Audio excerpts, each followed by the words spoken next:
So good afternoon. I'm actually going to survey two topics in Markov chains, two of my favorite topics. One is a subset of mixing, namely the cutoff phenomenon. And the other topic, which is not up here, but we'll see it later, is quite different. It's the rate of escape of Markov chains. And so that's quite demanding, given that we have Anna here, who's one of the greatest experts on this topic, but I'll still present it. But today I want to start on cutoff, and some of this will be useful also for those coming to Eyal Lubetsky's lectures that start tomorrow, since he will be analyzing some examples of cutoff on random and Ramanujan graphs. Okay, and these notes were prepared together with David Levin, and we have a book, Markov Chains and Mixing Times, also with Elizabeth Wilmer, and there is a second edition coming out. So you can find that book linked from my page or on David's page. It should be easy to find. Today, much of what I'll talk about is there, since I'm not assuming that you read it or remember it, but we'll see more advanced material as we move through the course. I'll also, throughout, I'll be giving some problems that are maybe a little more advanced, and so those who already know the elementary material can spend the time solving the problems, and we'll discuss the solutions in the exercise session at the end. So before defining, I'm just going to give a quote that from Diaconis 96. So Aldos, Diaconis, Shashahani were the initiators of this phenomenon in the early 80s. And until recently, really, the way this, until the last decade, the way this phenomenon was understood is by really specific examples, spectral analysis of eigenvalues and eigenvectors. And despite the overall title, we're going to focus mostly, in my lectures, mostly on the non-spectral approaches, but we'll connect with the spectrum later. So just to fix some notation. So we're going to look at ergodic, namely, this just means for us irreducible and aperiodic finite Markov chains. Okay, so just from every state you can reach every state, and it's also aperiodic, so the times that you can, so you can think there is some power of the matrix which is strictly positive. Okay, so there's a unique stationary distribution which is denoted by pi, so pi equals pi times p, so it's a row vector. Now we measure distance to stationarity in several ways, but the most important one will be the total variation distance, so this total variation norm, which has multiple equivalent definitions, so it's half the L1 distance, okay, and it's also, so the total variation distance between two measures, just the maximum over all sets in the state space of the probability of one measure minus the other measure. So in other words, what we want is to measure d of t, the distance in time t is the maximum over starting states, maximum over subsets of the state space of the probability of being in A minus the stationary probability of A. So we know in this setting of irreducible periodic that this tends to 0, and the goal is to quantify at what rate it tends to 0. But the classical point of view on this was you fix a chain of n states, and you drive time to infinity, and you see how fast this goes to 0. And then this really determined by the top non-trivial eigenvalue. But really, the modern point of view, initiated by Aldous and Diaconis, but also closely related to statistical physics, is different. We will, instead of driving the distance to 0, we will have some goal. So we want the distance to be less than a quarter or 1/10 or 1%, some fixed epsilon. And we'll ask how long to get there, but when with the sequence of chains. So we'll not consider one chain on 10 states or 100 states, but we'll consider a sequence of growing chains. All this will become clearer with the examples. A few other distances which will come up, and I'll remind them. So instead of L1 distance, one can also look at LP distance, and the right normalization is to look at the density, so distribution at time t. So we look at ptxy, we divide it by pi of y, so pi is strictly positive. And we look at the LP distance between 1 and this ratio, LP with respect to pi. Okay, now, so all of these are useful, but the most are 1, 2, and infinity. So, so for 1, you just get the L1 distance twice the total variation. L infinity distance will just measure for us the maximum deviation of the density from 1. Now here is a somewhat more subtle definition called separation by Aldos and Diaconis. And just move this. So at first this looks just like L infinity, but it's not. So notice there's no absolute value here. So the separation distance measures to what extent the distribution is kind of blanketing the space. So we want to control states with too low a probability, but we don't worry about if some state has too high probability. And it turns out that this is very, very close for reversible chains to the total variation distance, while the L infinity distance can be much larger and decay more slowly. So we'll discuss some examples of this. Finally, something very close to total variation distance is, to pi, is total variation distance between two states. So this is kind of measuring how much we forget the initial state. So if we start from x and from y, we want to see at time t how these distributions differ in total variation. And d bar is very close to d. So remember, d of t was the distance to pi. D bar is at least d, but at most twice d. So I'll reiterate this later, but maybe I'll write this on the board. Where is it? So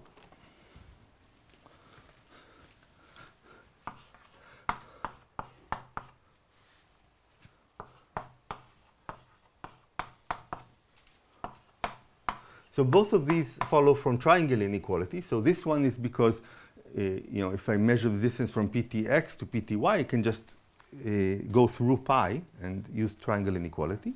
While in the other direction, if I take d bar, so this definition, so the average, if I take pty dot and average this over y with weights given by pi, the average, right? So if I take some pi of y,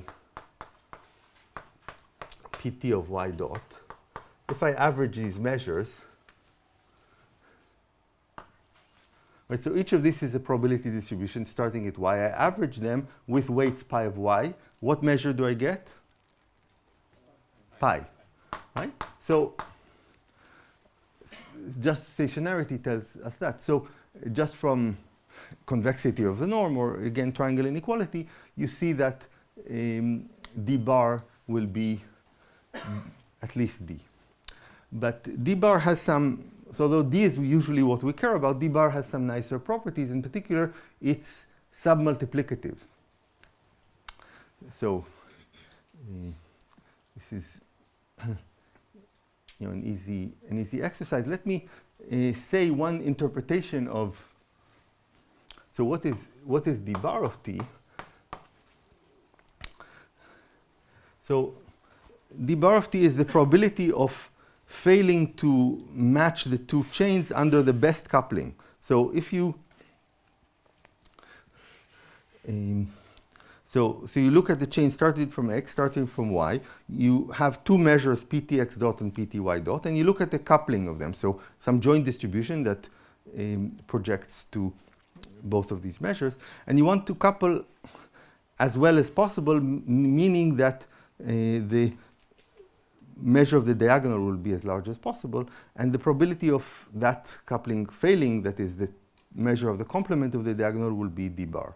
And if you think of that interpretation, it's easy to see this inequality.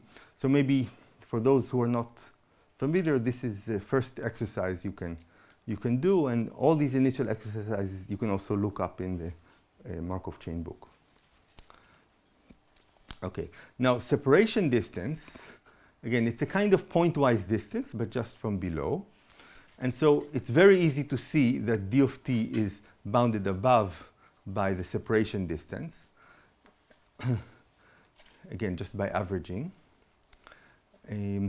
But something which is maybe more surprising is that the separation distance at time 2t is bounded by 4 times the total variation distance at time t. So this is only true in the reversible case. So again, total variation tells us, it tells us one thing, and separation seems to tell us something different because it looks at all locations y. And here we see that roughly they are equivalent. And that's important that it uses reversibility. So the rough idea is that if we want to go from x to y in 2t steps, we can think of going forward from x and backward from y. And if we are mixed in total variation, these two measures have to be close, so we can kind of interpolate and get this fact. So again, this you can find either in the Aldous Diaconis paper, where it's first proved, or in the Aldous Phil unpublished notes, or in our Markov chain book. Okay, so we're going to very soon go to examples, but I want to emphasize in the examples we're not going to focus just on one fixed chain and drive time to infinity. We're really going to think of a family of chains. So the canonical examples will be, the simplest examples will be cycles and hypercubes. Then we'll see other examples as well. So when we have a sequence of chains, sometimes we'll emphasize this by putting t mix n epsilon, meaning the mixing time in the nth chain. So that's the first time where the total variation distance in that chain goes below epsilon. Now, because of the submultiplicativity, the value of epsilon is sometimes de-emphasized, and so we will write t mix n to just mean we plug in epsilon equals a quarter. So again, the point of view we'll discuss following Aldous Diaconis and others is how does this scale? So when you fix epsilon, let n go to infinity. So for instance, one of the simplest examples of an aperiodic irreducible chain is lazy random walk on a cycle, right? So you have n states, and we want to understand the mixing time here. So this is a very simple case. Again, to make it aperiodic, we make it lazy. So with probability 1/4 you walk right, 1/4 you walk left, and with probability half you stay in place. So that's the lazy chain means that with probability half it stays where it is. Okay, so that is a simple device to ensure aperiodicity. So once we look at the lazy, once we look at the lazy random walk on the cycle, it's quite easy to see in many ways that the order of the mixing time is n squared. So one way is we all know the central limit theorem and the local central limit theorem for random walk on Z, and random walk on the cycle is just going to be taking that random walk on Z and taking it mod n. So because so that would be because the Gaussian distribution is roughly flat over an interval of the standard deviation, that will be one way to see it. We'll see better ways shortly. So the order of the mixing time will be n squared. But kind of the question we will want to explore, which is easy in this case, but we'll explore it in other chains, is how does this depend on epsilon? So when you, so fix epsilon and let n tend to infinity. Will the mixing time be asymptotic to a constant n squared that depends on epsilon or doesn't depend on epsilon? So, and that kind of answer will differ from one class of chain to the other. So we'll see for the cycle, actually, you cannot have such a relation. So this constant will have to depend on epsilon. While for other examples, which will have cutoff, this constant won't depend on epsilon. So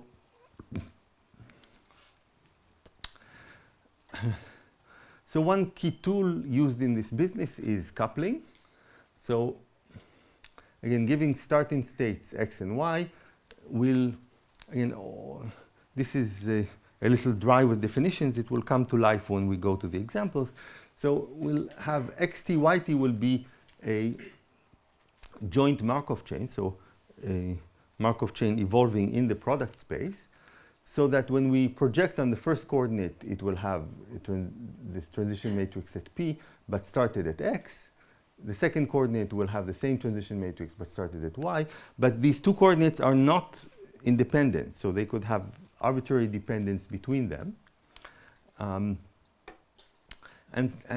suppose that this Markov chain in the product space has the property that after some random time tau, xt and yt coincide.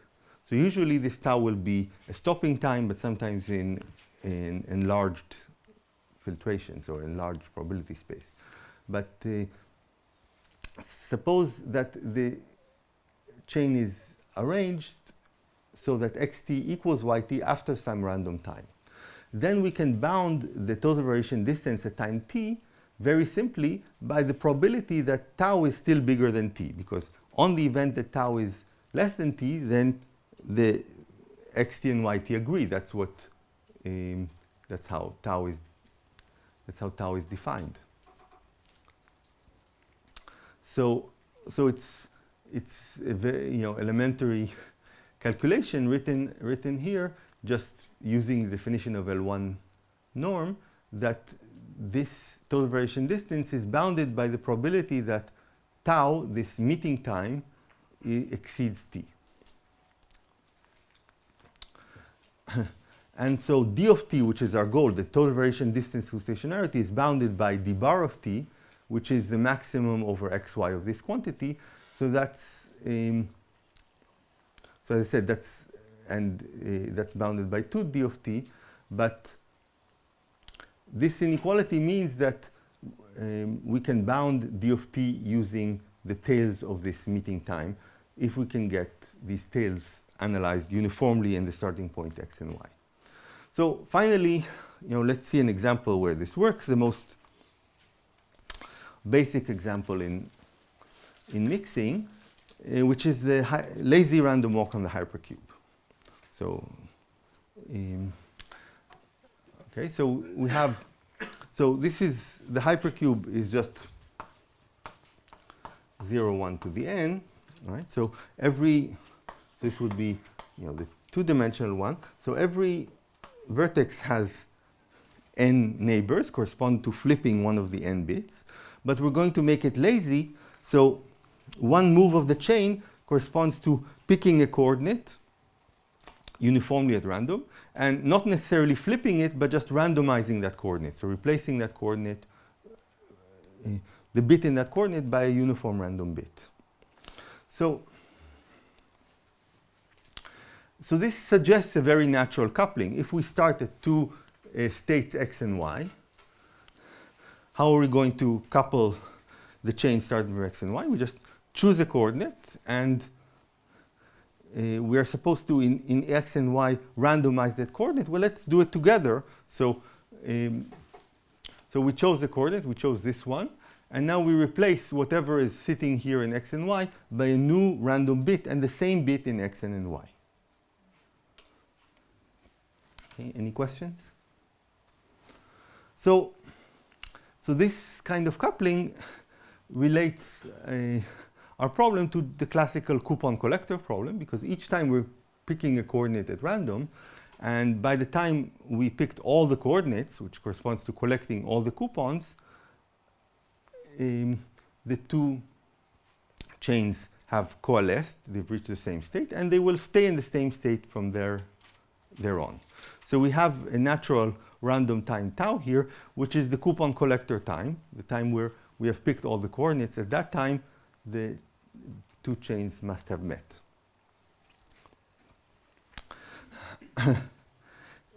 So what is that time? What is the asymptotic of that coupon collector time? Who is awake? Yes? N log n, right? So this means that, and moreover, by time a little more than n log n, it's very, very likely that all the coupons have been collected. So let's just go through this. So the probability that tau is bigger than t is just the sum over all the coordinates. Well, it's bounded above. So here a crude union bound will be good enough for us. So it's bounded above by this sum, which is n times 1 minus 1 over n to the t, right?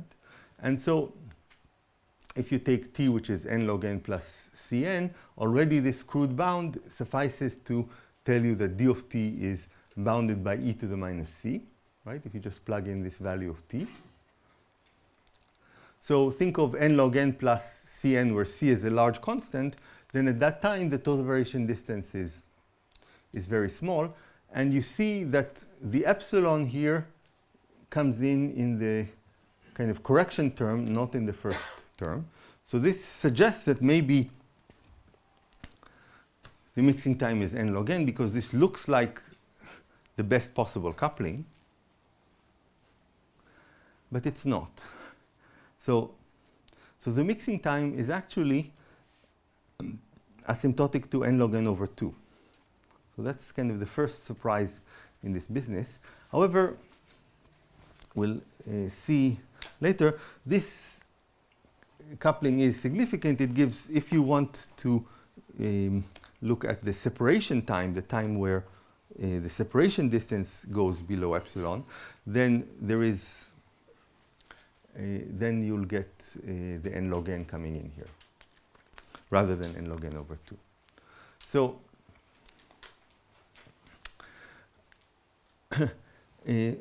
on the hypercube, one can compute the transition probability, write it explicitly using the eigenvalues and the eigenfunctions. They're all very easy to write down explicitly, and then computing p to the t is just a matter of taking a matrix to a high power.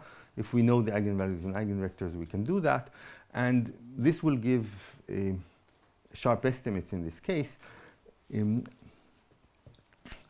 But I mean, we'll write down this calculation soon, but the problem with that approach is it requires all this detailed knowledge, which is harder to get in more involved examples. So it will be useful to look at the simple example of the hypercube from several perspectives and to try to get the sharp result in a non-spectral way, which will then generalize to other examples like Glauber dynamics for the Ising model. So I said the naive coupling, which gave us n e to the minus t over n to this bound, will yield the n log n bound for the mixing time. But we'll see in the sharper analysis that instead of using this coupling all the way to the end, you really only want to use it until the distance is root n, and then switch to a different way of bounding. So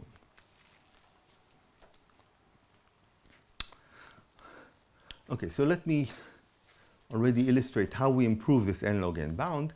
So again, this is a very special case, lots of symmetry, so many alternative things we can use. So one of them is, one way to use the symmetry is to look at the Hamming weight of a configuration, so just the total number of ones, the sum of the coordinates, so call that WT. Also observe that because of the symmetry of the hypercube, if we want to understand the mixing time, it doesn't matter what initial state we use. So it will be convenient to fix, say, the all one state as our initial state, but it's trivial to check that the distance to stationary at time t doesn't depend on the initial state. So we're going to fix the initial state to be all ones. And here is one useful observation, exploiting the symmetry, that the total variation distance between xt, so xt is the lazy walk on the hypercube, wt is the Hamming weight at time t. So the Hamming weight, as we'll see, is itself a Markov chain, but just a one-dimensional Markov chain on the integers. And the total variation distance between the state in the hypercube and pi is just uniform here, pi is uniform measure on the hypercube, is the same as the total variation distance between wt and its stationary distribution. So its stationary distribution is just obtained from the from the uniform distribution on the hypercube. So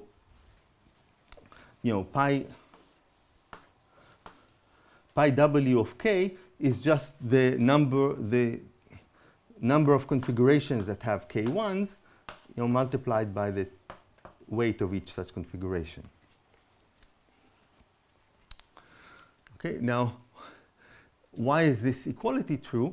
Because when you're computing the distance here to pi, you can, right? So what we're supposed to do is look at half the L1 distance. When we're computing the L1 distance, right? So if you want to look at, P1, xt equals y minus pi of y, right? So we're supposed to sum such terms and divide by 2.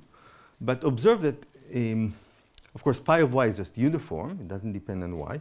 But this probability, when I start at the all one state, this probability just depends on the Hamming weight of y. All states y with the same Hamming weight have the same probability.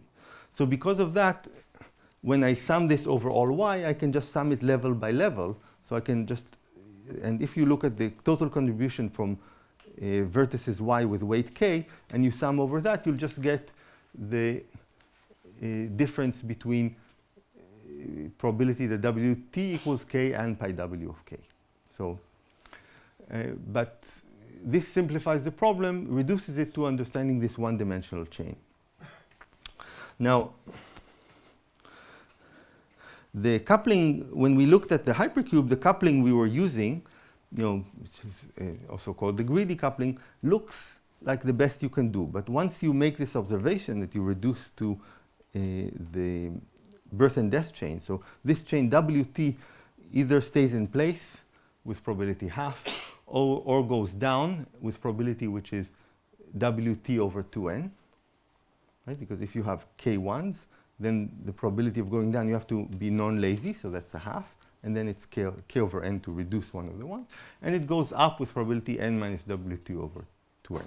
This is known as a birth and death chain, right? Because either stays in place, goes down or up. And now for this chain, we see other possibilities of coupling. So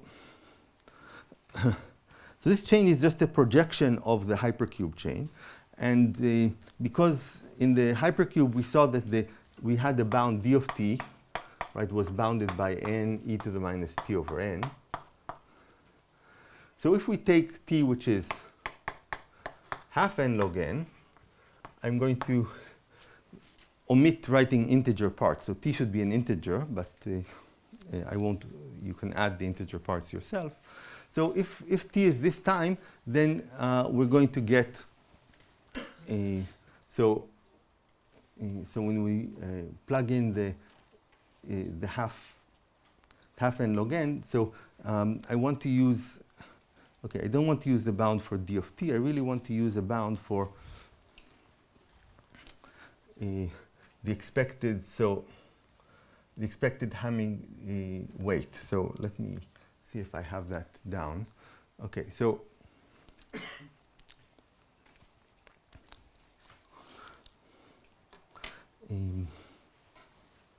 So this bound is correct, but we want to do something better. So okay, so so again, here is a recap of the evolution of WT, and so the so if we look at the expected distance between WT minus 1 and WT, this is, if you go to the previous example, distribution, how does this change? So with probability half, it doesn't change, and it's going to go down with this probability and up with this probability. So if you then use this to compute the expectation, you'll get that the expectation is just minus WT divided by n.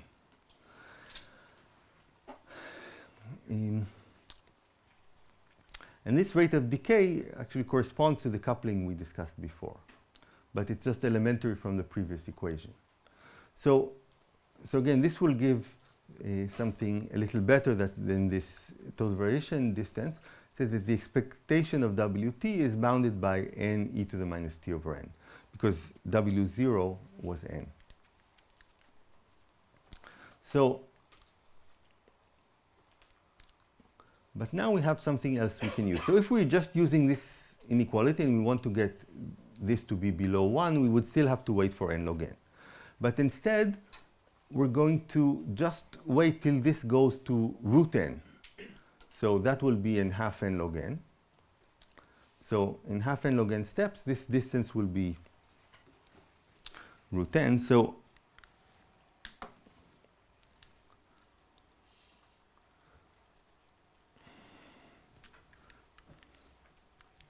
this is little. So okay, I'm doing something. Should explain. So this is not the WT itself. So all right. So I'm sorry. So I should switch. Yeah, there is a switch I need to do, which I'm. Okay, so let me.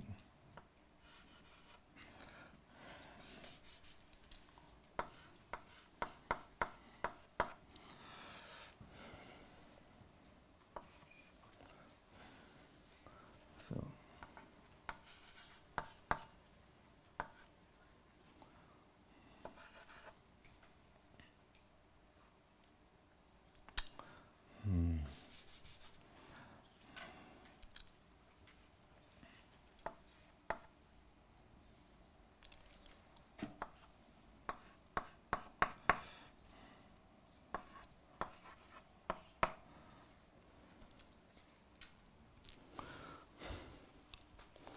Okay, so you can either switch to plus minus 1 or to or look at starting at 1s and starting at 0. So this is maybe the right way to say it. So think of the distance starting at 1 and the Hamming weight started at 1 and starting at 0.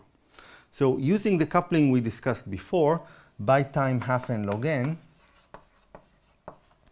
we're going to get the expected distance to be bounded by root n. So we started with distance n, and we're going to get the expected distance bounded by root n at this time t. Now, once we have the distance to be root n, continuing to use this contraction is too slow. And at that point, what we want is to use the variation of the walk. So the point is that, okay, so it's not explained well in the slides, so let me explain this on the board.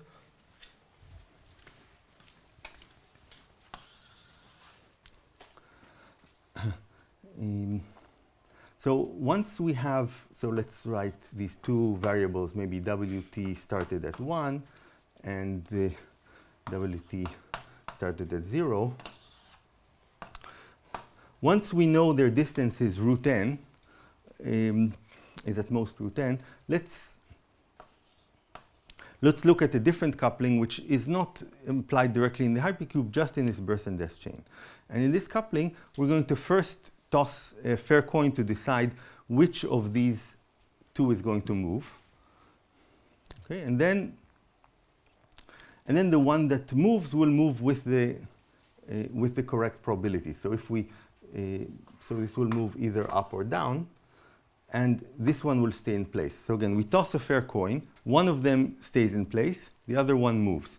So, and the probability it will move. So suppose it will be it's k. Then it's going to move to either k plus 1 with probability n minus k over n, and k minus 1 with probability k over n. All right? So it's kind of the non-lazy version of this chain. But this is only with probability half. With probability half, this will stay in place and the other one will move. So now look at the difference between these two locations, or think of them as particles.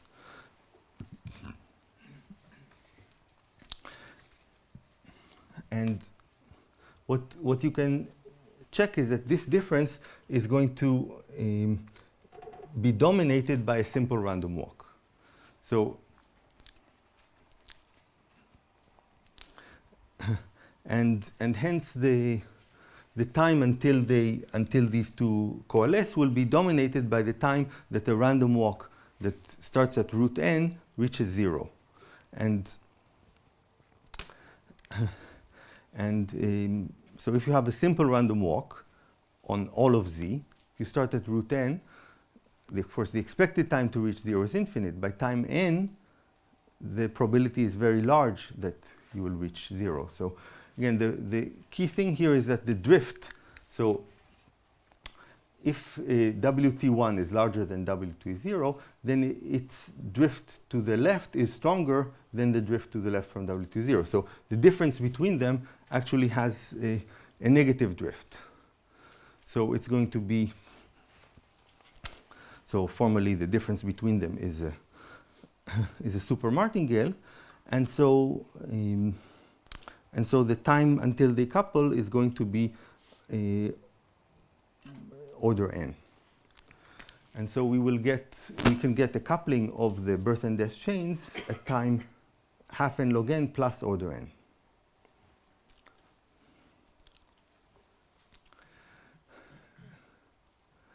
So I'll say more about this example from other methods, but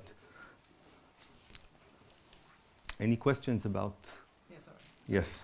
So you say it's dominated, like it's actually got negative drift right. At all times. Right. Can you not just take the minimum of this negative drift? So like minimum absolute value of the negative drift? Well, the problem is that the drift, when they get very close, the drift is very weak. So the drift is what we were using. Right.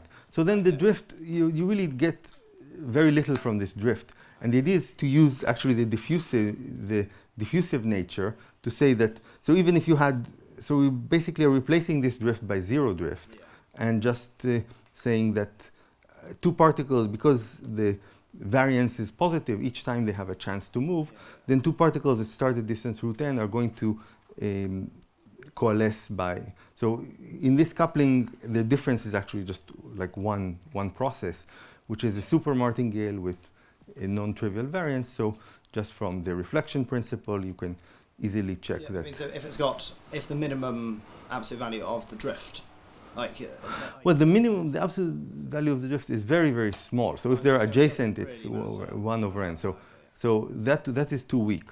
So what you use is the fact that when they're far away, the drift is strong. So until they get to distance root n, we use the drift. After they get to distance root n, the diffusion is the dominant force bringing them together rather than the drift. And that's something that's harder to exploit originally on the hypercube. That's why we project to the birth and death chain and then exploit it there.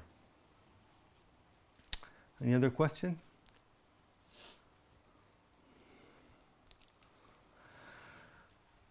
Okay, so the key thing which is that half n log n.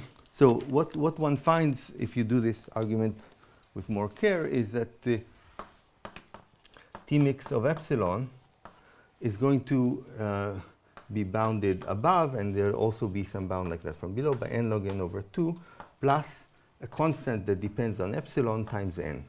So if you want to be sure that they coalesce, you just have to weight a large constant times n. So this C epsilon is actually of order log 1 over epsilon. But so the key is that the epsilon only affects the second order term. It turns out there's also a lower bound of the same type, n log n plus C epsilon n. So n log n over 2 plus C epsilon n. And this will be the cutoff phenomenon we will discuss. But before that, here's contrast the example where there is no cutoff. So this is random walk on the cycle.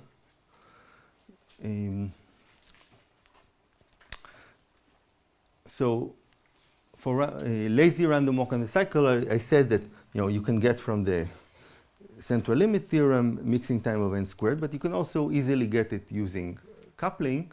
So again, if we have lazy walk on the cycle, we'll use the same trick as before, where with probability half, we toss a coin and decide which of the two particles moves, and then the other one will stay in place. And then the distance between the two particles will just itself be a simple random walk on the interval 0, n, because once the distance reaches either 0 or n, they've coupled. And now the classical Gambler's rune estimate tells us that if you have a gambler starting at k and he stops at either 0 or n, and he just does simple random walk, not lazy now, then the time till he reaches the boundary will be just k times n minus k. So it's always bounded by n squared over 4. So the expected coupling time is or coalescence time is bounded by n squared over 4. And this gives a bound of n squared, or here I was generous and put it 2 for the mixing time. But this is T mix of a quarter. If you want really to mix T mix of epsilon, where epsilon is small, then this will not be enough. It's easy from this argument to get a bound of n squared times log 1 over epsilon, because you can just do experiments. Each time you succeed with to couple with probability at least a half by time to n squared. And then if you do repeated experiments, the chance you still haven't coupled after k such experiments is exponentially small in k. So you can easily get a bound T mix epsilon, which is n squared log 1 over epsilon, but that log is really needed in this problem. So the difference between the hypercube and the cycle is that the epsilon on the cycle affects the first order term in the mixing, so it multiplies the n squared, while at the hypercube it does not. So kind of the holy grail of the topic is to, starting from these two very elementary examples, understand in more complicated groups, in more complicated chains, when is there cutoff and when is there not. Let me give you one simple example that was just resolved this year. So this is known as the random to random shuffle. So you have n cards, one on top of the other, and you pick a card uniformly at random, take it out of the deck, and put it in another uniform place. Okay? How long does this take to mix? It's pretty easy to guess and not so hard to prove that the order will be n log n. Again, order will be n log n. But what's the constant in front? Is it concentrated? Is there cutoff? So that was open for some, more than 20 years since, and was just solved this year. I'll give the citation later, but the answer is 3/4 n log n for that chain. And that's still one of the examples which is understood by very specialized arguments, upper bound using representation theory and lower bound by careful definition of the right event. There's no a general theory that can solve for us now this type of example. So that's kind of the holy grail, is to understand when can we expect cutoff and when can we prove it.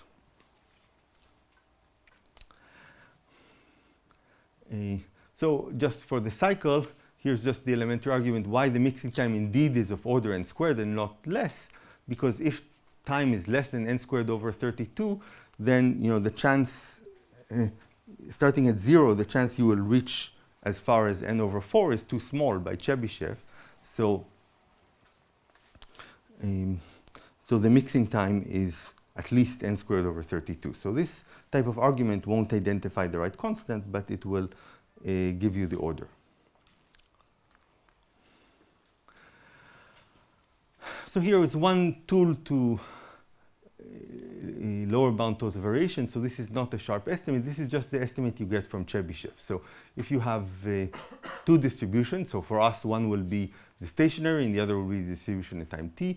If the means differ by r times the standard deviation, then the total variation distance is at least 1 minus constant over r squared.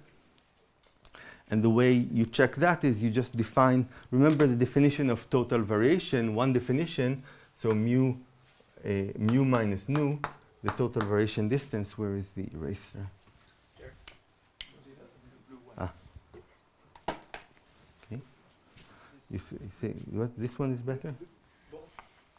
Okay. So,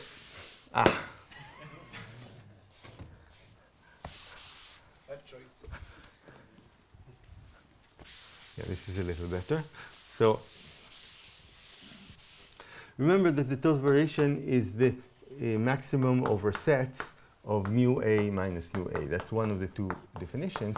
You just have to define a good event. So if you have these two measures, mu and nu, so one way is just look at the threshold, which is the average of the means. Right, so this is e mu of f plus e nu of f over 2, and the event A that you take are the, so give this point a name, I don't know, theta, and the event A is just the x's so that f of x is bigger than theta. And if you just, right, so one mean is here, and the other mean is there. So by Chebyshev, you know that the probability that f of x is bigger than this theta under this mean is small, and the probability it's smaller under that mean is small. So just by using Chebyshev twice, using this threshold, you get this type of bound. Again, if you haven't seen it, go through the Chebyshev argument to do it. And in the book, we have this as well as a sharper bound of this type. So you can do better than Chebyshev here. So this can be applied in many examples. For instance, in the hypercube, you can apply it. So if you look at the, so let's look at the Hamming weight chain. The total Hamming weight is, so we can write it as a combination of two terms. So if RT is the total number of coordinates that have not been updated, then the expectation of W of xt is RT. So all those still have a 1 because we started at 1. And from those that have been updated, in expectation, half of them are 1. So we get this expectation is half of RT plus n. So the expectation starting from 1 of Wxt is n over 2 times 1 plus 1 minus 1 over n to the t. And you see that it's very easy to see that in stationary distribution, the variance of W is at most n over 4, but it's possible to check it. This is true for all t. So again, I leave this verification. So you get it from this formula, that the variance is bounded by n over 4 for all t. And once you know that, you can just use the previous lemma to lower bound the total variation distance. So if I look at the expectation under pi of w is just n over 2, the expectation starting from 1 is written here. So the difference is going to be sigma times root n times 1 minus 1 over n to the t. And if we take t, which is half n log n, oops, there is some, this is, this n is wrong. So half n log n minus alpha n, then you get d of t to be bounded below by that. So the key thing is that if you, so there is no n here. So this is half n log n minus alpha n. And at that time, d of t is, so if alpha is very, if alpha is very large, then d of t will be close to 1. So this is the other part of what I told you, so that at this time, half n log n with a linear correction, you're going to get d of t close to 1. Oops, sorry. So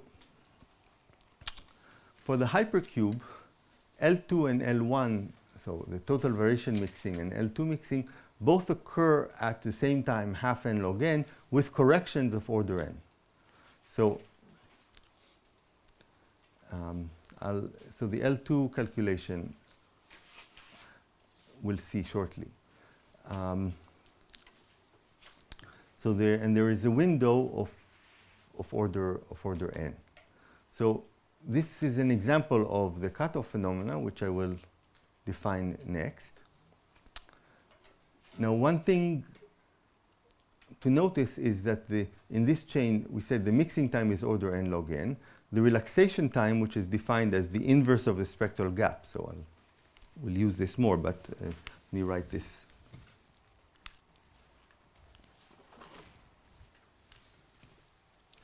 So the relaxation time is defined as 1 over the spectral gap. So if lambda 1, the largest eigenvalue for a stochastic matrix is 1, lambda 2, the next eigenvalue, is smaller.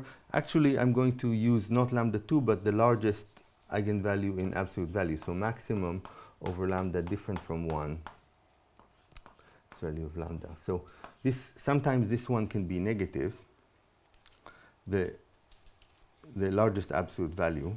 So we're going to use this for the relaxation. And then, so for the hypercube, the relaxation time will be n, since the second eigenvalue, so this largest absolute value will be equal to the second eigenvalue, so and will be 1 minus 1 over n. And all the eigenvalues are non-negative. Maybe one thing I should comment, so we work a lot with lazy chains. It's convenient to reduce aperiodicity. It also, of course, kills all the negative eigenvalues. So going to a lazy chain is just averaging the transition matrix P with the identity.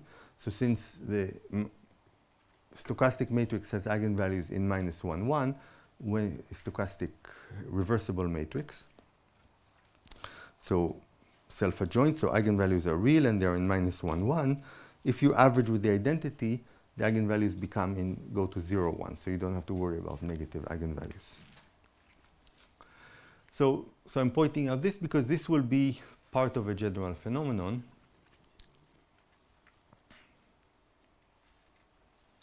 So here the relaxation time on the hypercube is n, while the mixing time is order n log n.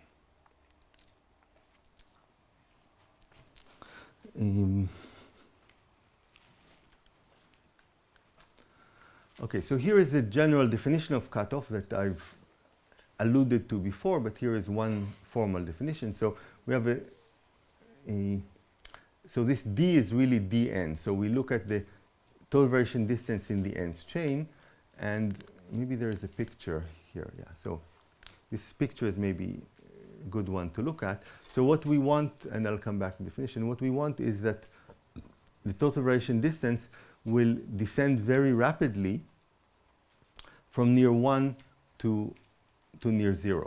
So there are several equivalent ways to write this. So one is here, there is some window Wn. The Wn should be little o of Tn in order to get cutoff. So this is not written in the slides, but let me add it. So Wn should be little o of Tn. So Tn formally represents the mixing time. Wn is a window where the mixing happens. So if we are at a time which is Tn minus some large constant times Wn, the total variation distance should be close to 1. If you're at Tn plus a large constant Wn, total variation distance should be close to 0. So that will be cutoff, and an equivalent definition of cutoff. So maybe easier to remember, cutoff means that T mix n of epsilon doesn't depend on epsilon to first order. In other words, if you look at T mix n of epsilon and divide by T mix n of 1 minus epsilon, this ratio should go to 1 as n goes to infinity. So that's equivalent to cutoff. It's just easy to see it's equivalent to this. And another useful notion is pre-cutoff, which means I don't require that this will go to 1, but I just require that this ratio doesn't blow up with epsilon.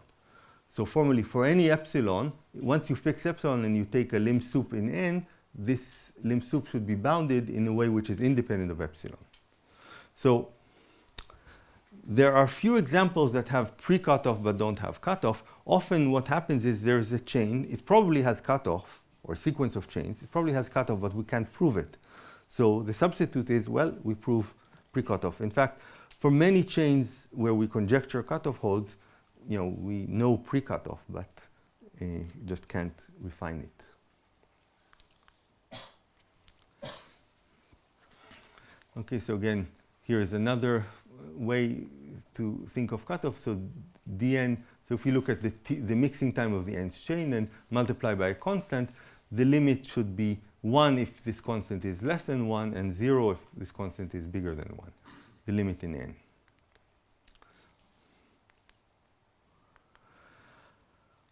So I told you that for the hypercube there's a very easy argument using eigenvalues. Let's go through that, because that actually bounds something stronger. It bounds the L2 distance rather than just the L1 distance. The drawback of this argument is it's specialized. It requires this detailed knowledge of the eigenvalues and the eigenvectors. So again, we have P reversible, eigenvalues lambda 1 bigger than lambda 2. This should be lambda n. And Fj are the eigenvector corresponding to eigenvalue lambda j. And then the total variation distance squared, even multiplied by 4, because this is half the L1, is bounded by the L2 distance squared. And this can now be written explicitly. So you just diagonalize, and you easily see that the L2 distance squared can be written in this form. So sum over the fjx squared lambda j to the 2t. So fj is a normalized eigenfunction, normalized in L2 of pi. So for okay,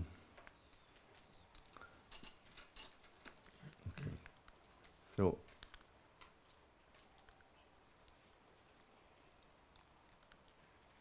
okay, I'm going to skip this. So now the relaxation time I defined is 1 over 1 minus lambda star. Lambda star is the maximum eigenvalue different from 1. And so using the diagonalization, it's easy to prove an upper bound. T mix of epsilon is bounded by T rel times, well, times the logarithmic factor. And here there are two terms here. So the epsilon that we want and the pi min, the minimum stationary probability. So again, this is a general upper bound. Some cases, in some cases it is sharp, but in many it is off. So even in the hypercube, this bound is too generous. So in the hypercube, the relaxation time is n. The log 1 of epsilon should be there, but log 1 over pi min is, so pi min is 1 over 2 to the n if you're in the n-dimensional hypercube. So this will give you an upper bound of n squared on the mixing time. So this kind of bound, although sometimes useful, is often not sharp. One example where it is sharp, and you'll see that later, say in Eyal Lubetsky's lectures, is in expander graphs. So expander graphs have a bounded degree and have relaxation time, which is order 1, and pi min is 1 over n. So this general bound for expander graph on n nodes, it will give a bound of log n for the mixing time, which is the right order. So there are examples where this bound is the right order, but often it is too generous. So if you compute using eigenvalues the distance in the hypercube for the lazy walk, so the eigenvalues, as I said, are all in 0, 1, and in fact it's 1 minus j over n with multiplicity n choose j. Again, that's an easy exercise. So for instance, the largest eigenvalue is 1 minus 1 over n, and we have multiplicity n because each of the coordinate functions has this eigenvalue. So we have n coordinate functions, the first, the second, up to the nth. Each one is an eigenfunction with eigenvalue 1 minus 1 over n. And in general, you'll get eigenvalues 1 minus j over n with multiplicity n choose j. The eigenfunctions are characters. You can write them explicitly. And if you use that, you'll get the L2 norm squared. You can, again, write this binomial expression and bound it in this way. And this bound is close to sharp. 1 plus e to the minus 2t over n to the n minus 1. So if t is half n log n plus cn, you get a bound on the right-hand side, which has this form. So just plug this in. So it's e to the, and just use 1 plus x bounded by e to the x. So it's e to the minus 2c minus 1. So the key thing is, as c grows, you will find that this exponential will tend to e to the 0. So this difference will tend to 0. So this means that at this time, half n log n plus cn, not only we're controlling the L1 distance, but we're controlling the L2 distance as well. And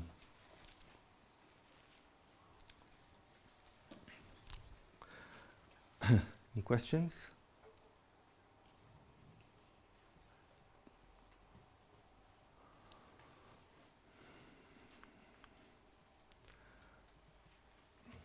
Maybe before going on to the example, let me connect to something that Charles was telling you something about the Lamplighter groups, right? This was yesterday.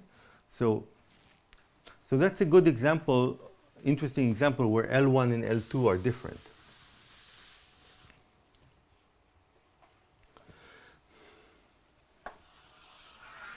So so let's look at the Lamplighter group on a cycle. So I want to give you, one more interesting example before continuing with the theory.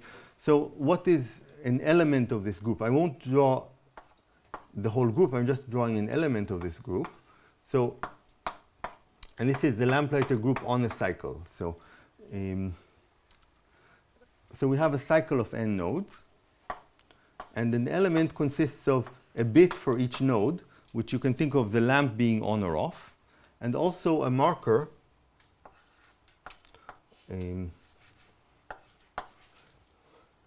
on one of the nodes. Okay, so this picture is not of the Lamplighter group, it's a picture of one element. Now, I don't care now about the group operation, but rather just about the graph. So in order to define the graph, I just have to tell you for a given state, who are the neighbors, or for a given vertex, who are the neighbors. And here there are three neighbors, one obtained by flipping this bit where the marker is, and the other obtained by moving the marker left or right. The easiest chain to analyze will be not the simple random walk on this graph, but what's called the randomized move randomized chain. So given where the marker is, first randomize the lamp where it is, then have the marker make one lazy step, and then have it randomize the lamp after it moved. So, but this is just a technicality. So to make it nice and reversible, and to ensure that all the locations it visited have randomized lamps.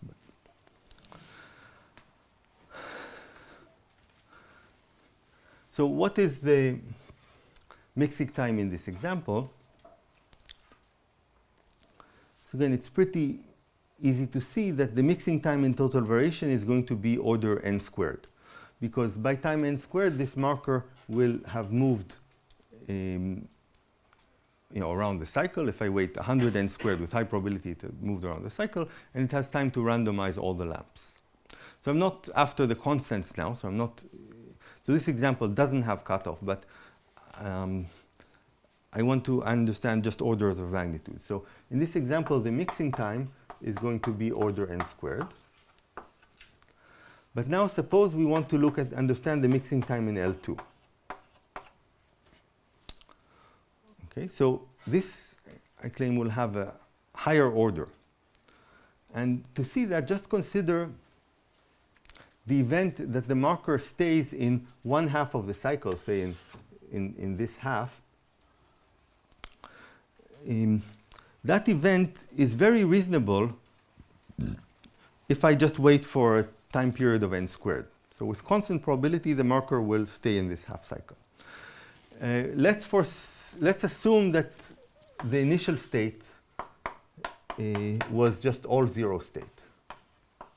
Okay, so that was the initial state, all zeros.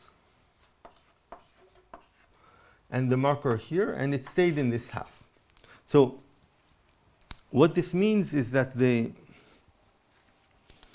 if it stayed in this half, it means all the lamps in the other half, in the lower half, stayed zero. Which means that the density, the distribution is concentrated instead of on 2 to the n states on this event, which is reasonable. It's focused on a tiny collection of just 2 to the n over 2 states, about 2 to the n over 2 times n, but a tiny part of the state space. So then the density is exploding, because if you have a probability measure, it's only on 2 to the n over 2 states, and out of the 2 to the n. So when you look at the density, it's huge, and the L2 norm is exponentially large at this time. And this will remain true as long as you have a substantial probability of staying in this half. So the only time the mixing in L2 will occur is when the probability that you stay in this half is exponentially small. And for this, you need to wait for n rounds, where each round is time n squared. So it turns out that the mixing time in L2 for this example is n cubed. It's order n cubed.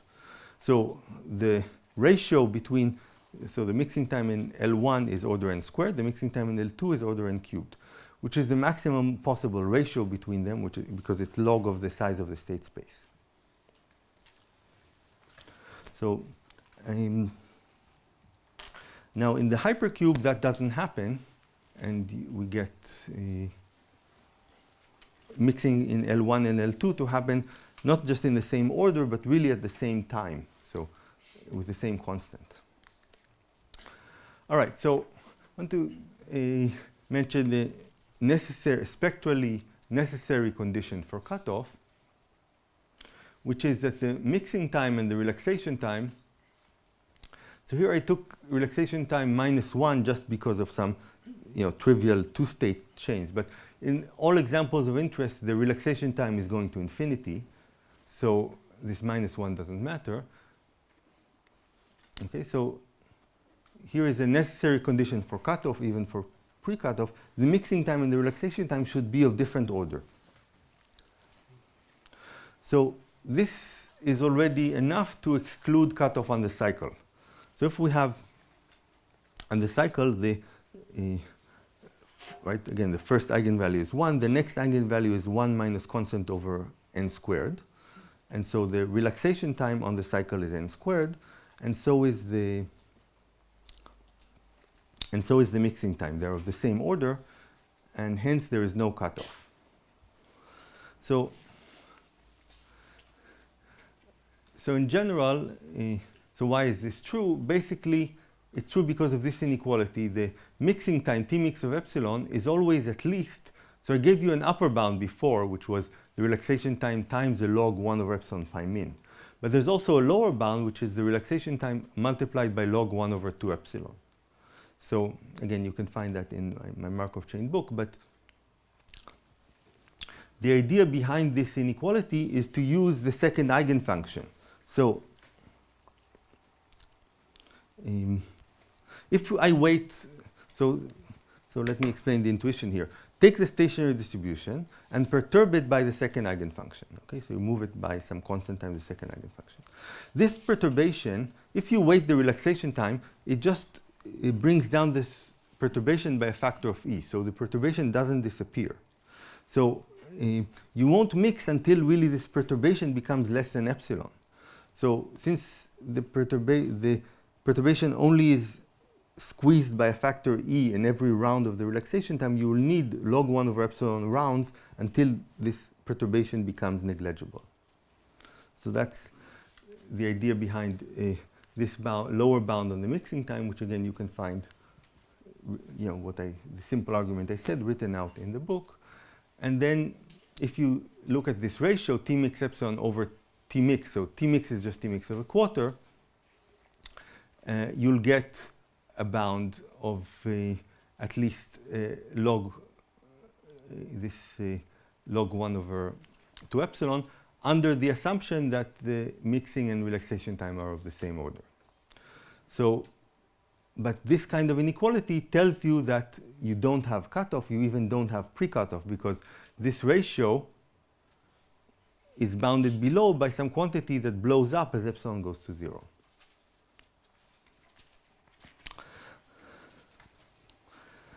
Okay, so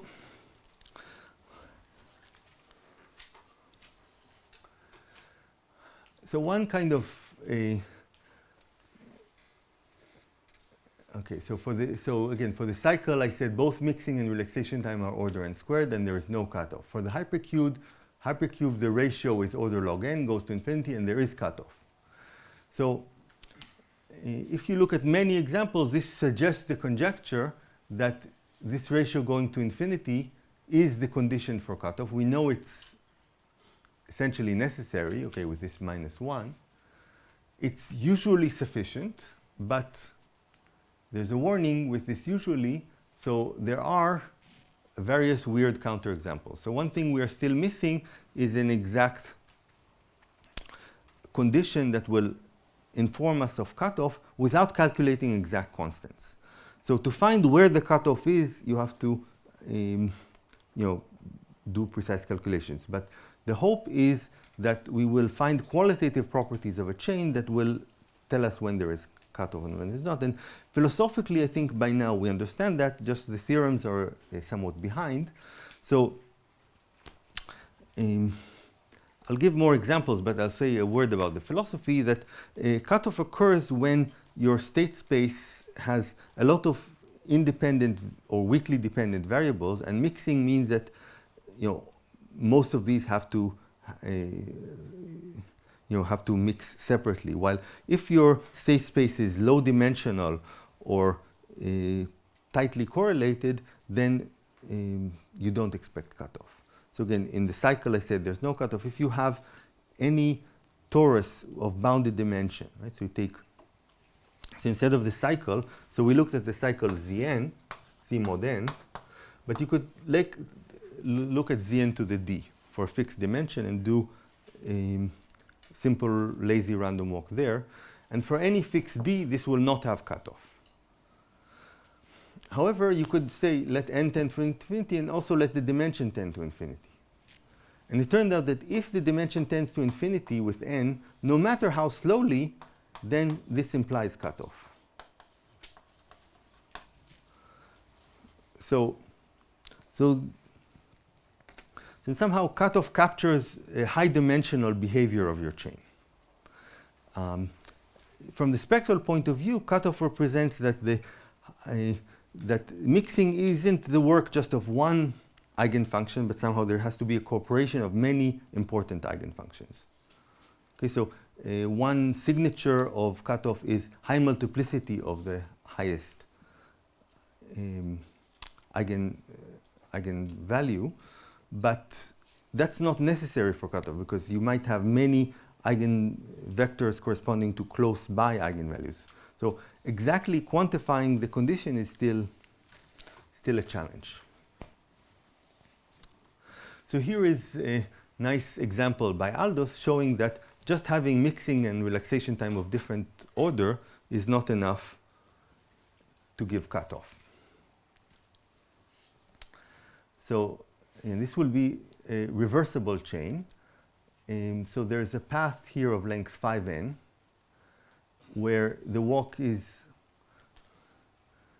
so I'm describing a transition matrix, but the actual chain we'll use will be the lazy version of this. So with probability half we stay in place, with probability half we move according to these rules.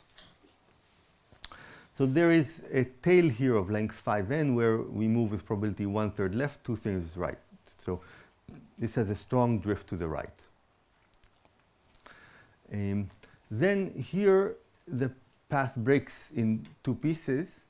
So this lower path is of length n, and here the probabilities are 1/5 to the left, 4/5 to the right. On the upper path, it's of length 2n, so it's longer. You don't see it in the picture, but this is length 2n, and here you have 1/3 to the left, 2/3 to the right. So on the upper one, it's longer and slower. The lower one is shorter and faster. However, these probabilities are exactly planned to make this reversible. So how does the stationary distribution behave? So because of these transitions, the stationary distribution just doubles every time as you go here to the right. Now here, as you go on the bottom path, the stationary distribution has to grow by factor 4 every time to compensate for these probabilities. And here on the top, it doubles every time. So because the top path is double the length, 2n, these two things are consistent. And when you reach this point, its stationary measure is just 4 to the n larger than this point. That's the idea. And so this defines a reversible chain. And so there's 4 to the n times an extra factor of 2 becoming. But okay, I want, and okay, you don't, it's not important. Just 4 to the n times this one. Okay, so this chain is actually a weighted expander. So by that I mean if I take any set of measure, so almost all the stationary measure is concentrated near this right node. So if I take any set of measure less than half, so it means it really cannot contain all these nodes on the right, its boundary has measure which is at least this constant times the size of this set. So this is a weighted expander, and hence using the Chigger inequality, which I haven't explained here, but again, you can find it in many sources, including our Markov chain book. The relaxation time of this chain is actually order 1. So the largest eigenvalue is separated from 1. The mixing time is, of course, not order 1. It's much larger because it's clearly order n. So the worst starting point will be here. Almost all the stationary measure is concentrated here. So the mixing time is determined by the time it takes a particle from here to reach this point. However, that time depends on whether the particle moved on the bottom path or the top path. So if I look at the structure, at the total variation distance to stationarity, it behaves in this funny way. So I'll explain it back in this picture. So when the particle reaches here, it could, with positive probability, take the top path, with positive probability, take the bottom path. These are not exactly half-half, but if it chooses the top path, then it will take it another time 6n. So after this initial part, okay, I'm ignoring the laziness, so everything has to be doubled. But without the laziness, this part would take time 15n, and then another 6n to go on this path. Because here you move at speed 1/3, and the length is 2n.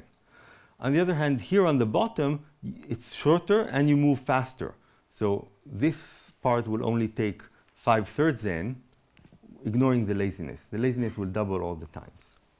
So the point is that these two possibilities take different multiples of n time.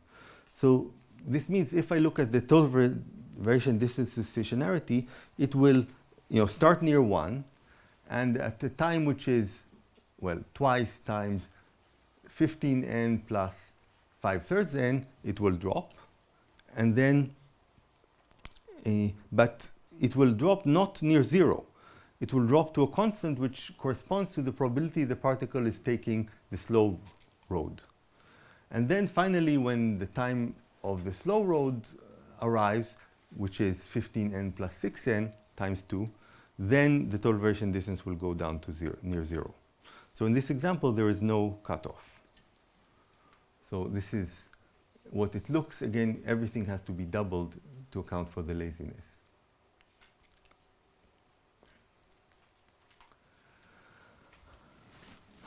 Okay, so this is just what I explained in words. And so in this example, if you look at it closely, there is a pre-cutoff, but no cutoff. Yuval? Yes? Are there such examples where the stationary distribution is uniform? Examples, yes.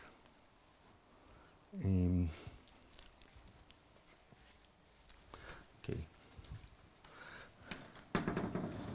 So I was debating whether to give that, but let me give. So this is an example that's modified from an idea of Igor Pak. So let's start with the hypercube, and we're going to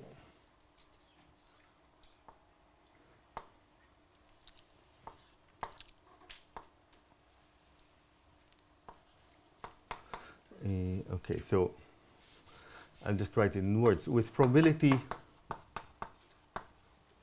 1 minus 1 over L,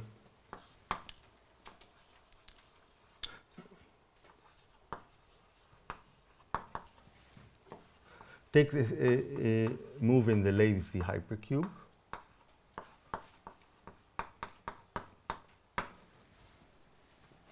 And with probability 1 over L,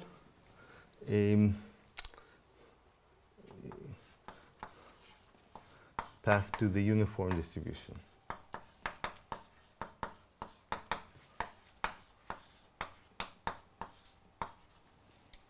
Okay, so at any state, so this will be a chain. It can be done in many places, but to be concrete, start with the hypercube. So this will be still a chain on the hypercube with probability 1 minus 1 over L, and I still have to tell you what L is. So L will be the geometric mean of the mixing time and the relaxation time. So it will be n times the square root of log n.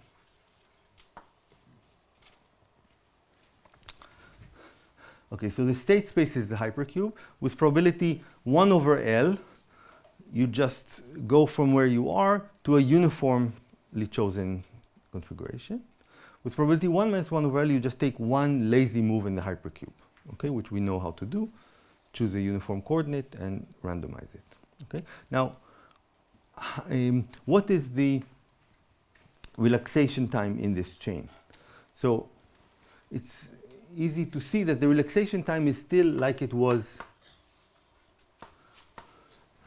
If you see what the change in the eigenvalues, the leading eigenvalue is still close to 1 minus 1 over n. So, but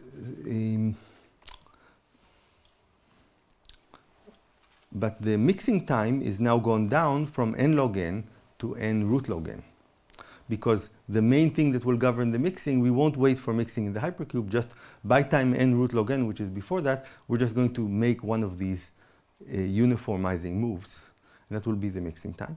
But because this is just waiting time for a rare event, here the total variation distance will have an exponential profile rather than a cutoff.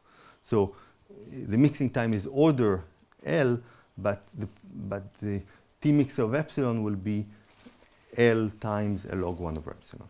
So in this example, so the stationary measure is uniform, and there's no pre-cutoff.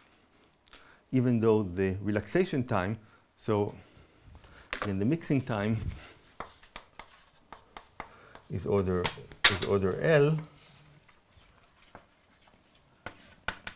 which is larger than the relaxation time. Okay? So we do have such examples, but you see they're kind of contrived. So this we're out of time, but I said there are other interesting counterexamples. So the one you saw is modified from an example of Pak. There are also interesting examples by Lacroix.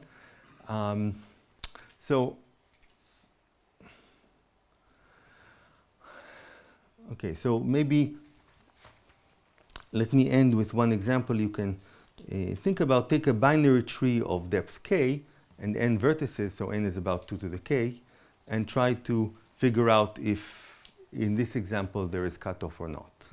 Okay, so maybe I'll end with these two. Okay, so I'll tell you what the answer is. Show that on a binary tree, binary finite tree, and so we just go to depth k. There is no cutoff.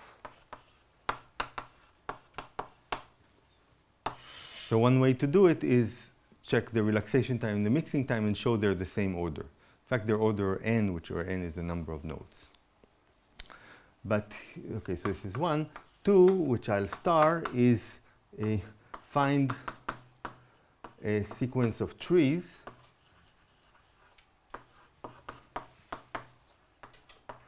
where lazy simple random walk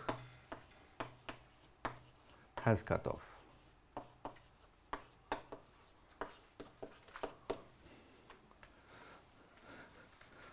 So it's quite surprising that there exist. So if you have a path, you can, and you do simple random walk on a path, there's certainly no cutoff. It's just like the cycle. So it's a little surprising that there are trees. You can write down a sequence of trees without weights. So I'm not, when I say I want lazy simple random walk on a tree, and I want it to be bound, maybe I'll emphasize bounded degree. Bounded degree, and lazy simple random walk has a cutoff. So that's enough for today. So I'll switch. Tomorrow I want to, I guess my next lecture, which is not tomorrow, I want to tell you a little bit about the rate of escape questions as well, and then we'll come back to cutoff in the last lecture.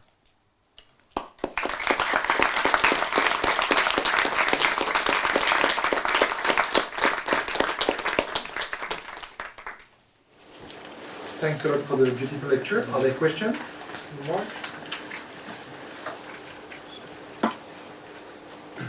A question. At some point you mentioned the connection between the spectrum of the operator and the multiplicities and the ratio between the relaxation time. So do you think you can express this connection because of somehow bounds on the spectral density close to 1 or close to maximal value? We don't have, so there should be some connection like that, but we don't know the right one yet. Does it depend on the structure of the eigenstates or just the spectral density? Do you think it depends on the localization of eigenstates? In general, it must depend, but under some symmetry assumptions, maybe you can remove that, and it's still not fully understood.